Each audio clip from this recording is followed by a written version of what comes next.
Dear students, in this section we will be dealing with the power and torque expression for synchronous motors. In the phasor diagram that is given, V is the supply voltage and it is taken as the reference, and E is the back EMF, and delta is the allowed angle, and ER is the resultant of V the supply voltage and E the back EMF, and the angle between ER and E is given as gamma, and the power factor angle is given as phi, that is the angle given between V and I, and the current is a lagging current. We have a lagging power factor for synchronous motor, and the internal angle, that is the angle between the resultant voltage ER and I, is given as theta. We will first resolve the voltage, supply voltage V and ER the resultant voltage along the direction of E the back EMF and in the direction perpendicular to the back EMF E, and we will write the equation. The equation in the direction of the back EMF E can be written as E minus V cos delta equal to ER cos gamma, and another equation in the direction perpendicular to the back EMF E can be written as V sin delta equal to ER sin gamma. Now we will write the equation for the mechanical power developed per phase in the case of synchronous motor. The equation is P mechanical equal to EMF induced per phase into the armature current per phase into the cosine of angle between induced EMF E and armature current I. You can consider the equation to be the general equation of the power as VI cos phi itself, and instead of the voltage V, we have here the induced EMF per phase, that is E, and the armature current per phase as I itself, and the cosine of angle between E and I we have from the phasor diagram as gamma plus theta. One thing that you will have to keep in mind is the complex power is generally given as VI conjugate. So considering the complex power, the equation for the mechanical power per phase is written as EI cos 180 minus gamma plus theta instead of going for EI cos gamma plus theta. So note that instead of cos gamma plus theta, it is written cos 180 minus gamma plus theta, and the equation can be solved as P mechanical equal to minus EI cos gamma plus theta, because cos 180 minus theta is minus cos theta, and we know the current I is equal to ER divided by ZS, where ER is the resultant voltage of V and E the back EMF, and ZS is the synchronous impedance. And you can expand cos gamma plus theta, and you can rewrite and you will get the equation as given in the slide.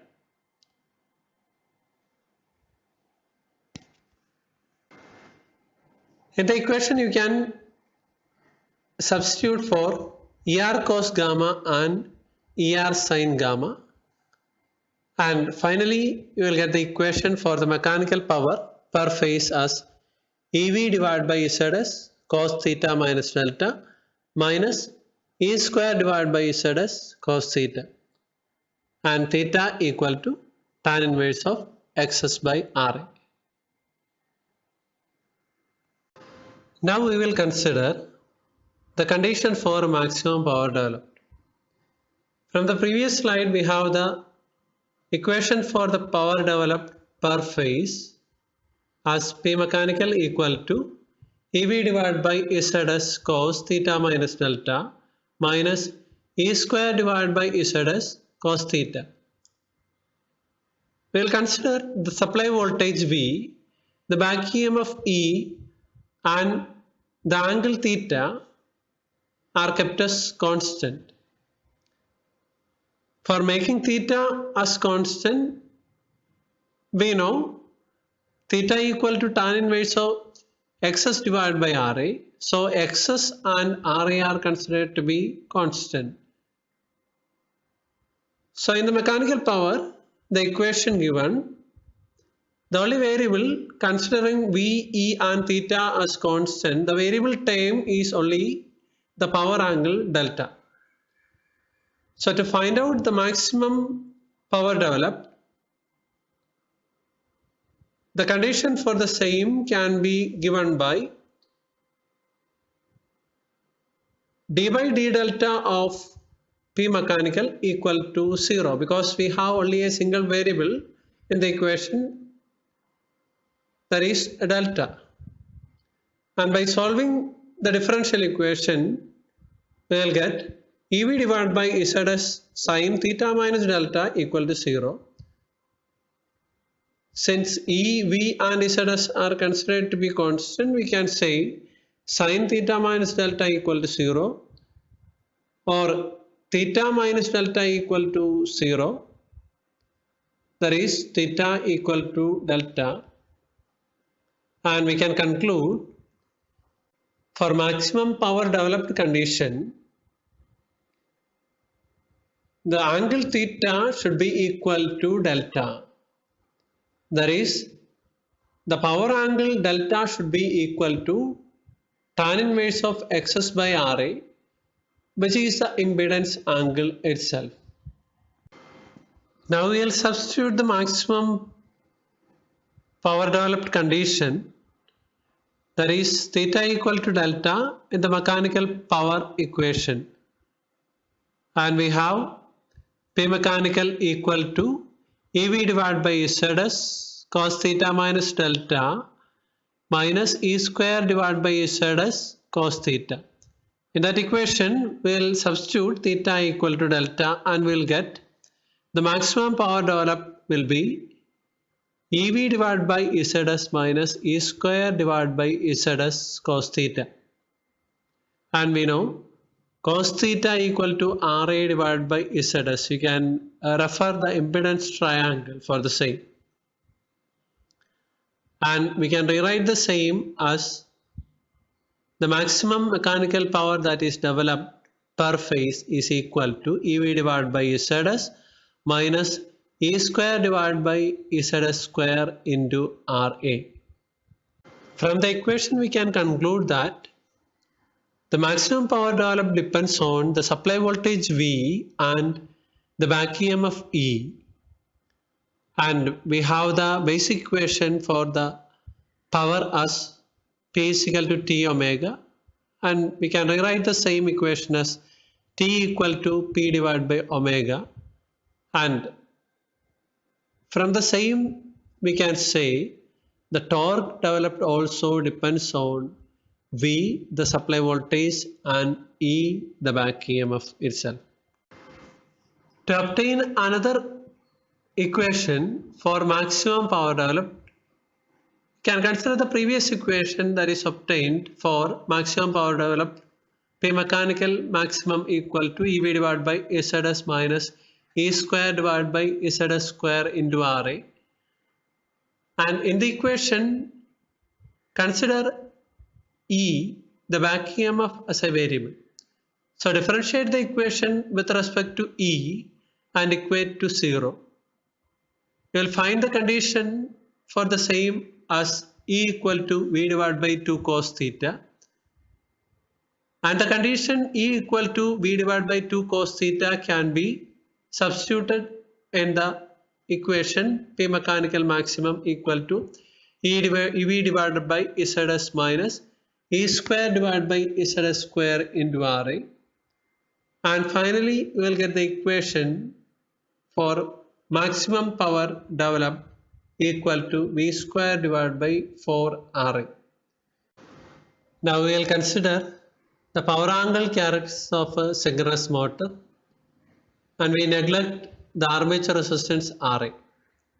So instead of ZS, we will have XS alone, that is RA plus JXS equal to ZS. RA equal to 0 implies ZS equal to XS. And theta equal to 90 because theta is equal to tan inverse of XS divided by RA. If RA equal to 0, theta equal to 90 degree. So the basic equation P mechanical equal to EV divided by ZS cos theta minus delta minus E square divided by ZS cos theta can be rewritten neglecting RA as P mechanical equal to EV divided by XS cos 90 minus delta, and that is equal to EV divided by XS sin delta. The second time in the original equation P mechanical, that is E square divided by ZS cos theta will be equal to 0 because theta equal to 90 degree. And with the expression P mechanical equal to EV divided by XS sin delta, we can plot a graph for the mechanical power with respect to the load angle, and that is given in the figure. The mechanical power developed in the case of a synchronous motor is proportional to sin delta, and the maximum power developed will be at a point where delta equal to 90 degree. From 0 to 90 degree for the load angle delta, there is a stable region, and if delta goes beyond 90 degree, it will be unstable condition for synchronous motor. When we are discussing the relation between the load and the load angle on synchronous motor, it was mentioned that if the load goes beyond a particular limit, delta will be increasing above a critical point and the machine will be unstable, or the machine will be out of synchronism, or it will come to a standstill condition. The magnetic locking will be lost, and that is evident from the equation that is given P mechanical equal to EV divided by XS sin delta, and that is shown in the graph given too. Till now we are considering the cylindrical type of synchronous motor. Now we will consider the salient pole type synchronous motor. Instead of a single term XS, we will have to consider two terms, that is XD and XQ, because of the saliency of the rotor in salient pole type synchronous motor. There is a direct axis and quadrature axis reactances. To make the analysis simple, we consider the resistance of the armature to be 0, or we can neglect the armature resistance RA. The equation for gross mechanical power developed can be written as the input electrical energy that is given minus the total armature copper loss. So the equation is given as Pm equal to P in minus 3I squared Ra. And if we neglect I squared Ra loss, since we neglect Ra, the mechanical power that is developed is equal to the electrical input that is given. And the phasor diagram is given for a leading power factor condition. V, the supply voltage, is considered to be the reference, and I is the armature current per phase leading by an angle phi, and we can resolve the current I along the direct axis and quadrature axis as ID and IQ. So in the figure, ID is given in perpendicular direction to E, the back EMF or the induced EMF, and IQ in the same direction as that of E. We can refer the case of alternator 2 for the same. In the case of salient power motor, we have the equation for EB or E, the back EMF as V minus IZS. Here, for the salient pole type synchronous motor, we have the equation V minus JIDXD minus JIQXQ. And remember, we have considered RA equal to 0. If you do not consider RA equal to 0, the equation will be V minus RA into IA minus J into IDXD plus IQXQ, and the same is drawn by using the phasors. From the phasor diagram, we can write the equation for V cos delta as E minus IDXD and V sin delta as IQXQ. And from the equations for V cos delta and V sin delta, we can rewrite the equation for ID and IQ. ID is equal to E minus V cos delta divided by XD and IQ equal to V sin delta divided by XQ. In order to find out the electromagnetic power, we will consider the components which is along V, the components for ID as well as IQ. And we can write Pn is equal to V into ID cos 90 minus delta plus VIQ cos delta. ID cos 90 minus delta is the component which is along V for ID, and IQ cos delta is the component which is along V for IQ.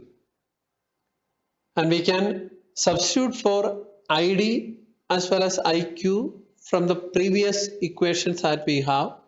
That is, ID is equal to E minus V cos delta divided by XD, and IQ is equal to V sin delta divided by XQ. We can rewrite and find out the final expression for the mechanical power or the electromagnetic power that is developed in the case of salient pole machine as Pm is equal to EV divided by XD sin delta plus V square divided by 2 into 1 divided by XQ minus 1 divided by XD into sin 2 delta. So the mechanical power developed is having two terms with sin delta and another term with sin 2 delta.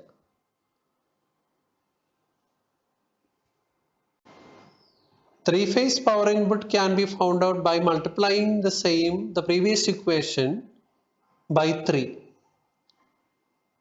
And the two terms that we have, one is in terms of sin delta and the other is in terms of sin 2 delta, can be considered to be sum of excitation power and reluctance power.